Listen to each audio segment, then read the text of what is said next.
Ak si sa naučil kváskovať, naučíš sa aj klobáskovať. Presne toto nám napadlo pri vymýšľaní kampane pre nášho klienta Mespoma. Ten má okrem klasického koreninového sortimentu aj silnú líniu pre klobáskárov vrátane webu klobásky.sk.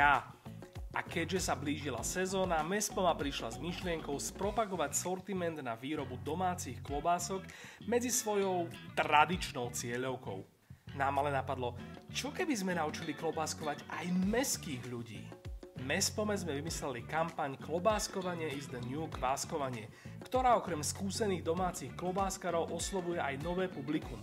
To, o ktorom sme počas covidu zistili, že si rado osvojuje nové záľuby a zručnosti, keď sa naučilo piecť si doma vlastný kváskový chlieb.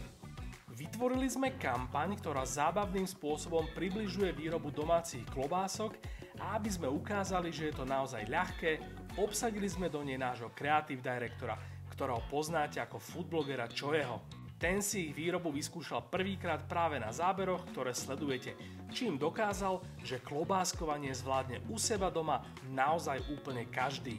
Okrem videa, social a online formátov sme pre Mespomov vytvorili aj online generátor etikiet, s ktorým si každý mohol pre svoje klobásky vyrobiť etiketu s vlastným menom a obrázkom.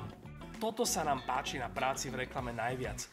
Do obeda vymýšľame kampane pre poisťovňu, po obede melieme mäso, plníme klobásy a nakoniec si spokojní a prejedení užívame ďalšiu krásnu kampaň.